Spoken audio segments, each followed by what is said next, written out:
ঘর ঝাড়ু দিতে হয়। টয়লেটে যাওয়ার সময় মাথায় ঘোমটা দেওয়া কি আবশ্যক? আহাদনামা পড়া যাবে কিনা? পিরিয়ড অবস্থায় মৃত ব্যক্তির কাছে যাওয়া যাবে কিনা? ঋণ পরিশোধের জন্য কিছু একটা আমল বলুন। জিকির ও ছোট ছোট দোয়া পাঠ করার সময় কি টেনে টেনে পড়তে হবে?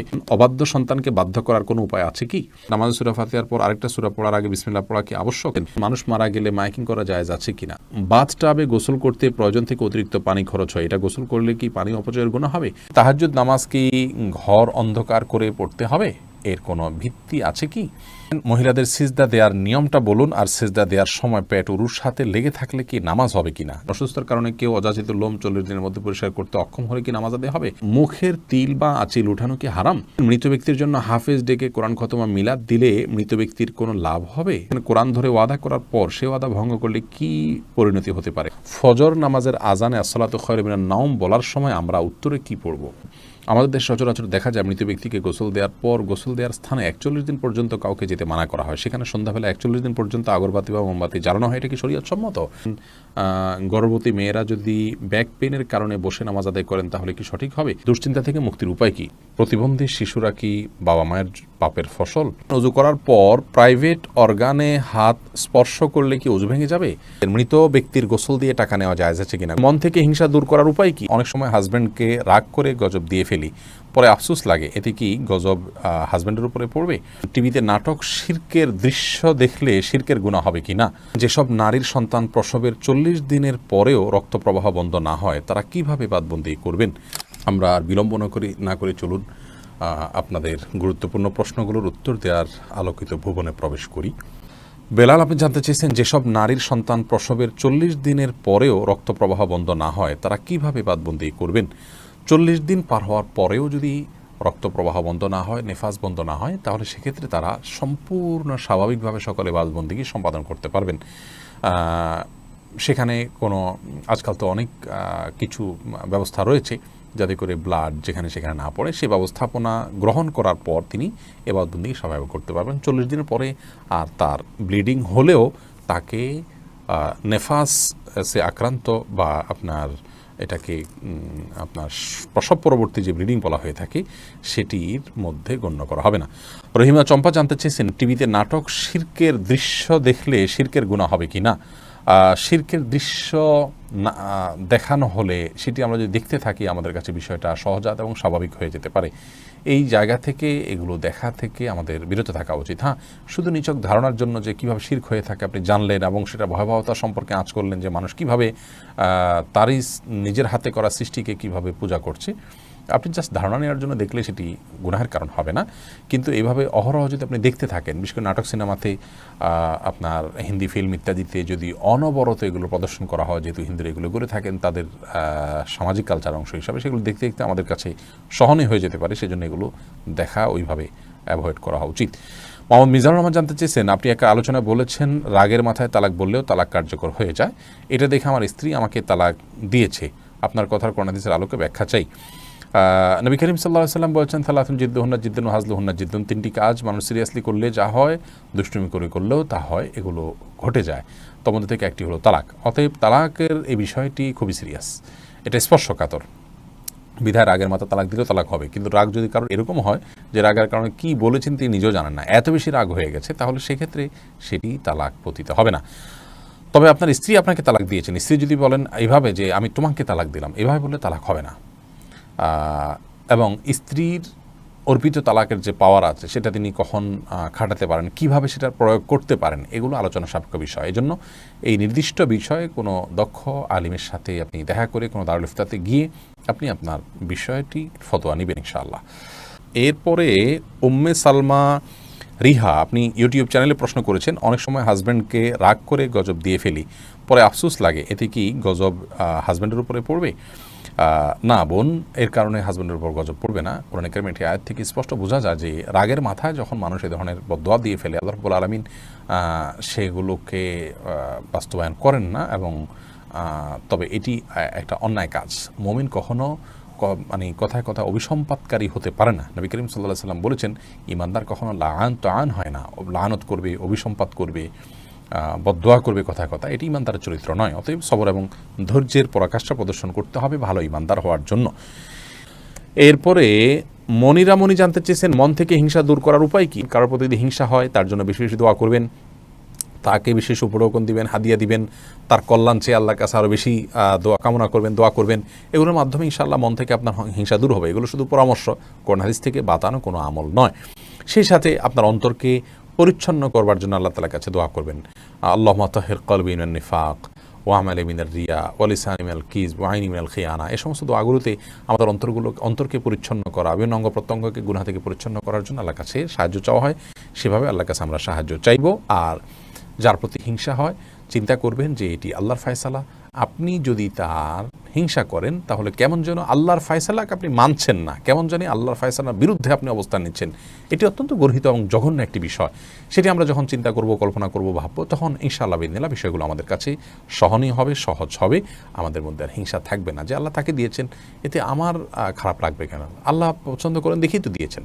অথবা আল্লাহর ফয়সালা আমার আপত্তি থাকলে তো ইমান নিয়ে টানাটানি হবে। হ্যাঁ, আল্লাহ আমাকেও দেখ, সেটি ভিন্ন বিষয়। আবু বকর সিদ্দিক ওয়াইজ এআডি থেকে আপনি জানতে চেয়েছেন মৃত ব্যক্তির গোসল দিয়ে টাকা নেওয়া জায়েজ আছে কিনা। গোসল দেওয়াটা মুসলিমদের কর্তব্যের অংশ, দাফন, গোসল, কবর দেয়া। এই জন্য এগুলো দিয়ে কোনো মানুষ সেগুলো করে টাকা নেওয়াটা তার জন্য উচিত নয়, এটা জায়েজ নয় তার জন্য। নামাজে সূরা পড়ার ব্যাপারে কি ধারাবাহিকতা মানতে হয়? ধারাবাহিকতা রক্ষা করা উত্তম, ভালো। যদি কোনো কারণে ধারাবাহিকতা বিচ্ছিন্ন হয়ে যায়, ওলামায়ে কেরাম সেটাকে মাকরুহ বলেছেন, অপছন্দনীয় এবং অনুচিত বলেছেন। তবে স্বাভাবিক অবস্থায় ধারাবাহিকতা রক্ষা করা উচিত। এরপরে আবু সিদ্দিক হানিফ জানতে চেয়েছেন ঘরে বিড়াল থাকলে নাকি নামাজ হয় না, এটা কি সত্য কথা? না, এটার কোনো ভিত্তি নেই। ঘরে বিড়াল থাকলে নামাজ হবে না কেন? নামাজ হবে। আর দীপু জানতে চেয়েছেন অজু করার পর প্রাইভেট অর্গানে হাত স্পর্শ করলে কি অজু ভেঙে যাবে? ইমাম আবু হানিফা রাহিমাহুল্লাহর মত অনুযায়ী অজু ভাঙবে না, এবং এর সপক্ষে অনেকগুলো দলিল এবং যুক্তি আছে, বিভিন্ন স্পষ্ট হাদিস রয়েছে। যদি অনেক ইমামদের মতে যদি কোনো আড়াল ছাড়া স্পর্শ মানে সরাসরি স্পর্শ করেন তাহলে সেক্ষেত্রে অজু ভঙ্গ হবে। মোহাম্মদ মোজাম্মেল হোসেন আপনি জানতে চেয়েছেন প্রতিবন্ধী শিশুরা কি বাবা মায়ের পাপের ফসল? প্রতিবন্ধী শিশুরা কখনোই বাবা বা মায়ের কিংবা বাবা মা উভয়ের কোনো পাপের ফসল হতে পারেন না। আল্লাহ রাব্বুল আলামিনের অমোঘ বিধান হলো একজনের পাপের প্রায়শ্চিত্ত আরেকজনকে করতে হয় না, একজনের পাপের বোঝা আল্লাহ রাব্বুল আলামিন আরেকজনের উপরে চাপান না। বাবা মা যদি পাপ করে থাকেন তো তাদের পাপ তাদেরকে পাবে, তাদের পাপের কারণে সন্তান প্রতিবন্ধী হবে এমন কোনো কথা ইসলামী শরীয়ত অ্যালাউ করেন। এটা সম্পূর্ণ ভুল এবং কুসংস্কারাচ্ছন্ন একটি বিশ্বাস। এই বিশ্বাস থেকে আমাদেরকে বেরিয়ে আসতে হবে যদি কারোর মধ্যে বিশ্বাস থাকে। বরং প্রতিবন্ধী শিশু, এই শিশু আল্লাহ তাআলার পক্ষ থেকে মা বাবার জন্য অনেক বড় পরীক্ষার বিষয়। তারা যদি এটিকে সবরের সাথে, ধৈর্যের সাথে প্রতিপালন করেন তাহলে ইনশাআল্লাহ বেদিন আল্লাহর কাছে তারা মহা পুরস্কার পাবেন। এ বিষয়ে আমরা মুসনাদ আহমদের একটি হাদিস পাই, তিরমিজির একটি হাদিস পাই। নবী সাল্লাল্লাহু আলাইহি ওয়াসাল্লাম বলেছেন যে একজন ইমানদারের নিজের প্রতি আল্লাহ তাআলা তাকে পরীক্ষা ফেলেন, তার মধ্যে বিপদ দেন, তার শরীরের মধ্যে অর্থাৎ রোগবালাই দিয়ে। আবার কখনো তার সন্তানকে দিয়ে তাকে আল্লাহ তাআলা পরীক্ষা করেন। আবার কখনো সম্পদের মধ্যে কোনো প্রকার ক্ষয়ক্ষতি দিয়ে আল্লাহ তাআলা পরীক্ষা করেন। হাদিস থেকে বোঝা যায় যে সন্তানের মধ্যে কোনো প্রকার ক্ষয়ক্ষতি হওয়া, সন্তান বিকলাঙ্গ হওয়া কিংবা প্রতিবন্ধী হওয়া, এগুলো সবগুলো আল্লাহ তাআলার পক্ষ থেকে পরীক্ষা। আর এই পরীক্ষায় যদি কেউ সবর করতে পারেন এবং আল্লাহ তাআলার এই পরীক্ষায় উত্তীর্ণ হওয়ার চেষ্টা করেন, আল্লাহর সিদ্ধান্তকে মেনে নেন এবং এই কষ্টকে সহ্য করেন আল্লাহ তাআলার ফয়সালার প্রতি সন্তুষ্টির কারণে, তাহলে আল্লাহ রাব্বুল আলামিনের সাথে এই ব্যক্তি সাক্ষাৎ করবে কিয়ামতের ময়দানে এমত অবস্থায় যে তার কোনো গুনাহ থাকবে না। হাদিসটি তিরমিজিতে বর্ণিত হয়েছে।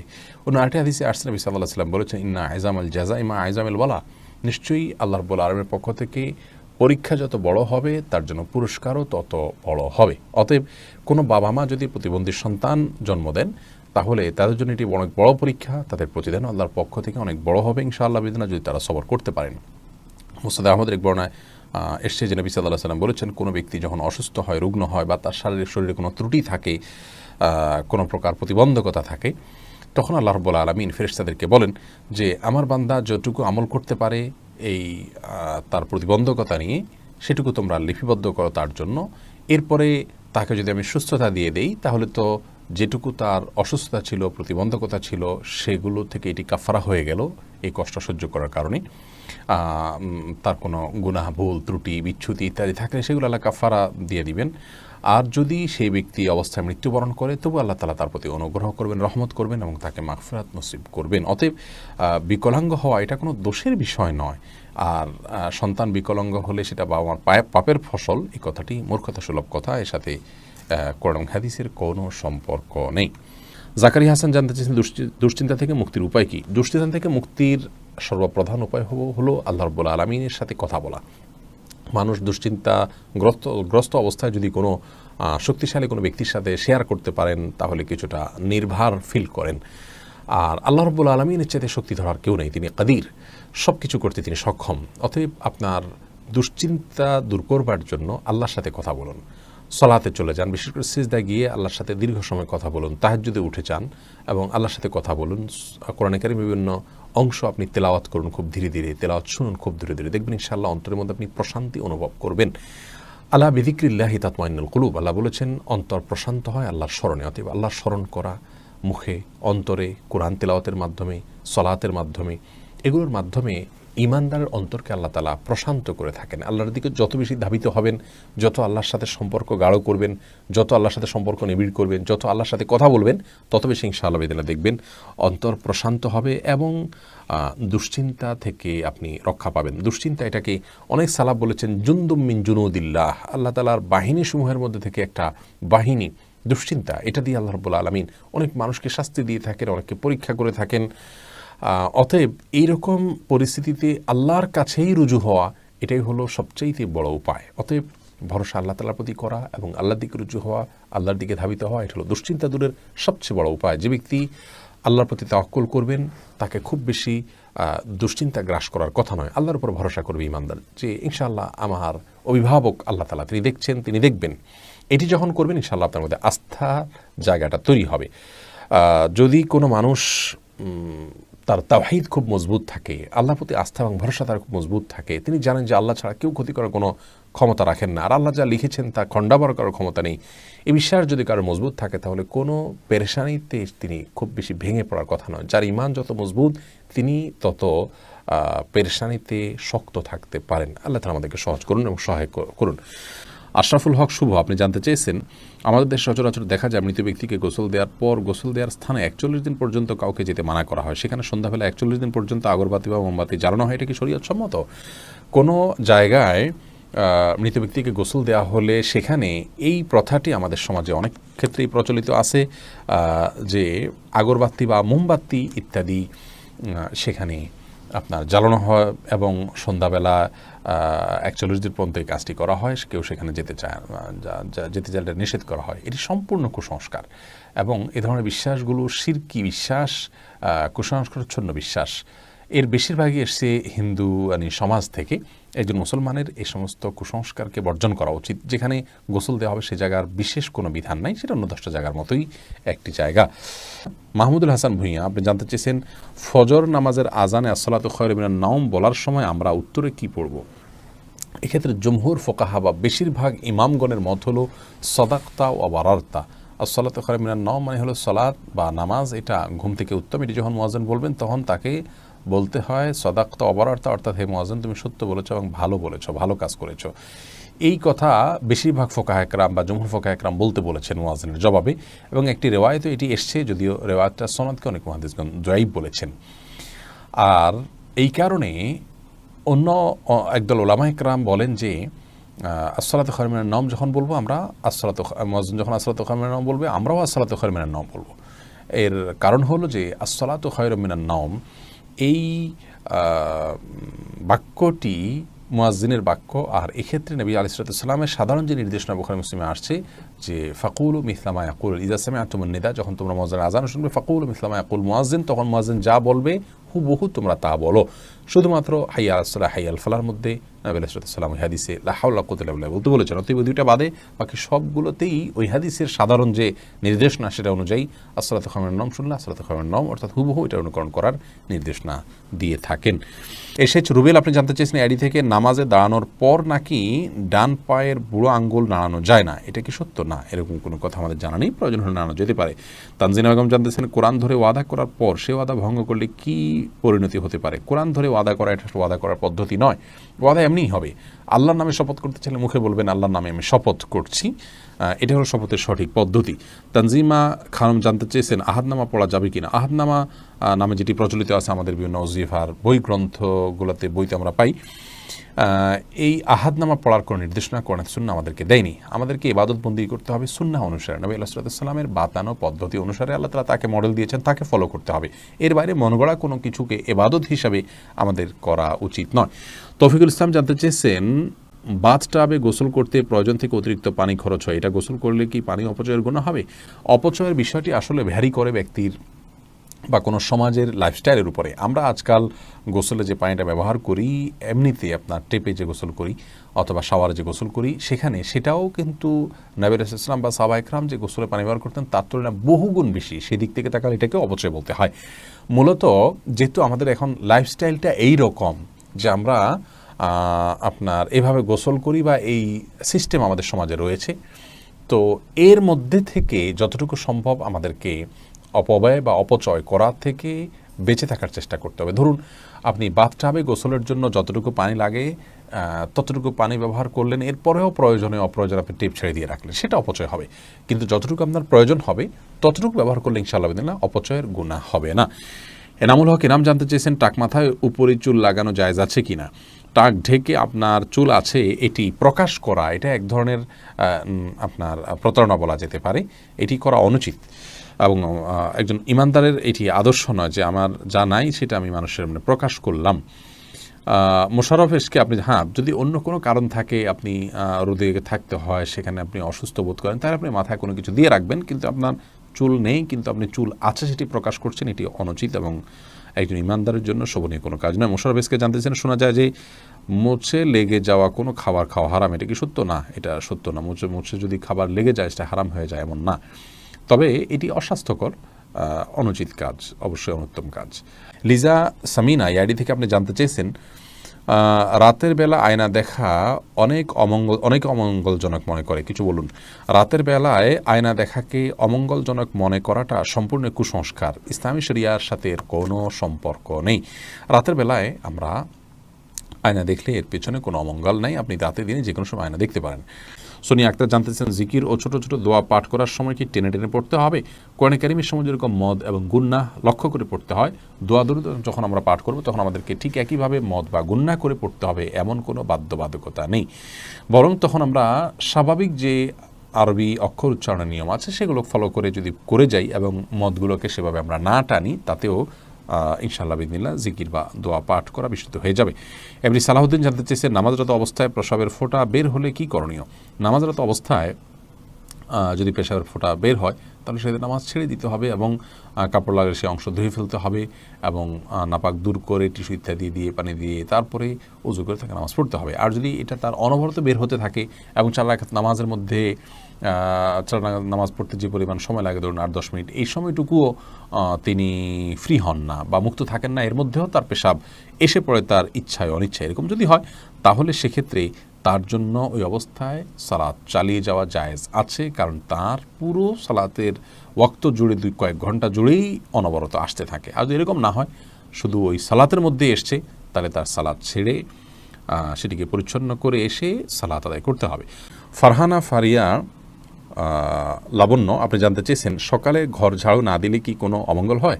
সকালবেলা নাকি পুরুষরা ঘুম থেকে ওঠার আগেই ঘর ঝাড়ু দিতে হয়। না বোন, এটা বানোয়াট কথা। হয়তো পুরুষ শাসিত সমাজে নারীদেরকে আপনার কোণঠাসা করে রাখার জন্য বা তাদেরকে কাজে লাগানোর জন্য কেউ তৈরি করেছে, এগুলোর সাথে ইসলামের কোনো সম্পর্ক নেই।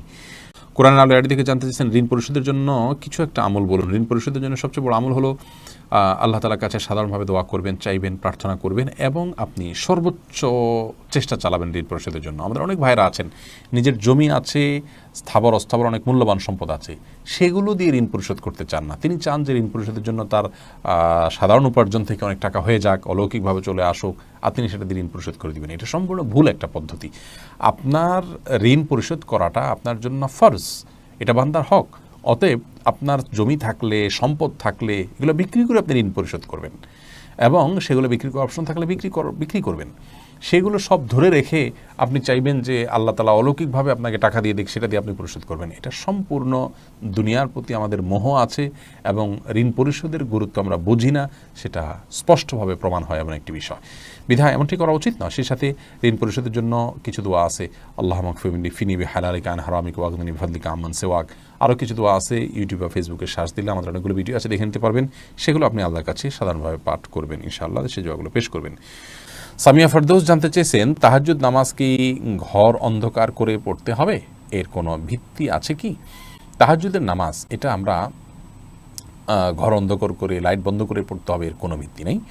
বরং সেটা আপনার যেভাবে সেভাবে আদায় করতে পারেন। আপনার মনোযোগের জন্য আপনি যদি আলো আধার করে নিতে পারেন, ডিম আলো করে নিতে চান, তো সেটি করতে পারেন, কোনো অসুবিধা নেই। তবে অন্ধকারেই পড়তে হবে এমন কোনো বাধ্যবাধকতা বা নিয়ম নেই। সোনিয়া আক্তার জানতে চেয়েছেন, মহিলাদের সিজদা দেওয়ার নিয়মটা বলুন, আর সিজদা দেওয়ার সময় পেট উরুর সাথে লেগে থাকলে কি নামাজ হবে কি না? জি, নামাজ হবে। নামাজ হবে না, নারী পুরুষের সালাত নিয়ে যে মত পার্থক্য আছে, এটাকে আমরা অনেক বড় করে দেখি। বিষয়টা এরকম বড় কিছু না। আপনার এখানে যারাই ইখতিলাফ করে থাকেন, জাস্ট এখানে পদ্ধতির উত্তম অনুত্তমের বিষয়টা, নামাজ হওয়া না হওয়ার কোনো ইখতিলাফ এখানে নেই। লামিয়া রহমান মোমো জানতে চেয়েছেন, মুখের তিল বা আঁচিল উঠানো কি হারাম? মুখের যে তিল বা আঁচিল আছে, এটা যদি দৃষ্টিকটু হয় এবং আমাদের জন্য নানান দিক থেকে ত্রুটিপূর্ণ হয়, তাহলে সেটা তোলা যেতে পারে। তবে আপনার আজকাল এই যে সূক্ষ্মভাবে লোমগুলো তোলা এবং এই জাতীয় অনেকগুলো কাজ আছে, যে কাজগুলো আপনার শোভাবর্ধনের নামে আমরা করে থাকি, সেগুলো করা যাবে না। সাদিক জানতে চেয়েছেন, মানুষ মারা গেলে মাইকিং করা জায়েজ আছে কিনা? মানুষ মারা গেলে তার মৃত্যুর সংবাদটা শুধু প্রিয়জনদের জানানো হলো যে তিনি মারা গেলেন, এটুকু মানুষকে জানানোতে দোষের কোনো কিছু নেই। তবে এটা নিয়ে দীর্ঘ আলোচনা আছে, এটা নিয়ে আমরা ইনশাআল্লাহ দিনে কথা বলবো ভিন্ন কোনো ভিডিওতে। মোহাম্মদ মুস্তাকিম জানতেছেন, ব্যাংকে চাকরি করা কি হারাম? ব্যাংক যদি সুদি হয়, তাহলে সেখানে সুদের সাথে সরাসরি সম্পর্ক থাকলে সে চাকরি করা তো অবশ্যই হারাম হবে। খন্দকার ফয়সাল ইসলাম লিমন জানতে চেয়েছেন, গর্ভবতী মেয়েরা যদি ব্যাক পেইনের কারণে বসে নামাজ আদায় করেন, তাহলে কি সঠিক হবে? জি, দাঁড়া যদি স্বাভাবিক নামাজ পড়তে গেলে ব্যাক পেইন হয়, তাহলে সেটা এবং সেটা অসহনীয় হয়, কষ্টকর হয়, রিস্কি হয়, তার জন্য পড়ে যাওয়ার আশঙ্কা থাকে, তাহলে তিনি ইনশাআল্লাহ বসে সালাত আদায় করতে পারবেন। যদি দাঁড়াতে পারেন, তাহলে দাঁড়ানোর অংশটুকু দাঁড়ায় সালাত আদায় করবেন। এরপর রুকু সিজদা করাটা তার জন্য কষ্টকর হলে পরে বাকি অংশটা চেয়ারে বসে সালাত আদায় করবেন। আর যদি এটুকুও কষ্টকর হয়, তাহলে পুরোটুকুই বসে সালাত আদায় করতে পারেন। আয়েশা সিদ্দিকা জানতেছেন, ফেসবুকে মৃত ব্যক্তির ছবি দেয়া বারবার কতটুকু শরীয়ত সম্মত? বিনা প্রয়োজনে এটা না করাই উচিত, তবে এটাকে হারাম আমরা বলতে পারবো না সরাসরি। রাকিব হাসান জানতেছেন, অসুস্থতার কারণে কেউ অযাচিত লোম 40 দিনের মধ্যে পরিষ্কার করতে অক্ষম হলে কি নামাজ আদায় হবে? অসুস্থতার কারণে বা কোনো ওজোর কারণে যদি হয়ে থাকে, আদায় হয়ে যাবে ইনশাআল্লাহ বিদিনিল্লাহ। আসমাউল হোসনা ফেনু জানতে চেয়েছেন, পিরিয়ড অবস্থায় মৃত ব্যক্তির কাছে যাওয়া যাবে কিনা? যাওয়া যাবে, এতে কোনো অসুবিধা নেই। কাকুলি শেখ জানতেছেন, সাহসিদাতে কি সেজদার তাসবিহ পড়বো? জি, অবশ্যই আপনি সেজদার তাসবিহ পড়বেন। রোশনার খাতুন জানতে চেয়েছেন, মৃত ব্যক্তির জন্য হাফেজ ডেকে কোরআন খতম মিলাদ দিলে মৃত ব্যক্তির কোনো লাভ হবে? মৃত ব্যক্তির জন্য হাফেজ ডেকে কোরআন খতম পড়া, মিলাদ পড়া কোনো শিক্ষা ইসলাম দেয়নি। এটি সম্পূর্ণ আমাদের দেশীয় সংস্কৃতি বা আঞ্চলিক সংস্কৃতি বা আমাদের বানানো সংস্কৃতি। মৃত ব্যক্তি নিজে তেলাওয়াত করলে তার সব তিনি পাবেন, আমরা তেলাওয়াত করলে তার তেলাওয়াত করে তার সব তার জন্য পৌঁছাতে চাইলে সেটি অনকল আমার মতো জায়েজ আছে। কিন্তু হাফেজ বা হুজুরদেরকে ডেকে এনে তেলাওয়াত করানো এবং তার জন্য পেমেন্ট করা, যেটা আমাদের দেশে প্রচলিত আছে, এটি ইসলাম শরীয়তের দৃষ্টিকোণ থেকে জায়েজ কাজ নয়। যেটি করছেন এবং যিনি করাচ্ছেন সবাই গুনাহগার হবেন। এরপরে রাশেদ আপনি জানতে চেয়েছেন, অবাধ্য সন্তানকে বাধ্য করার কোনো উপায় আছে কি? অবাধ্য সন্তানকে বাধ্য করার জন্য ছোটোবেলা থেকেই তার সাথে সেভাবে ইসলামিক যে আপনার ইসলামের যে নির্দেশনা আছে একজন প্যারেন্টসের জন্য, প্যারেন্টিংয়ের বিষয়ে, সেগুলোকে লক্ষ্য করা উচিত। তাকে সালাতের নির্দেশ দেওয়া, নিজের সালাতে অভ্যস্ত করা, ভালো পরিবেশ দেওয়া, এগুলো না করে এরপরে বড় হওয়ার পরে অলৌকিক কোনো পদ্ধতিতে তাকে আপনি বাধ্য করে ফেলবেন, এরকম কোনো সুযোগ নেই। তারপরেও আপনি তাকে সৎসঙ্গ দিলেন, নেককারদের সোহবতে নিলেন এবং তার জন্য আল্লাহর কাছে মনে প্রাণে দোয়া করলেন, অবাধ্য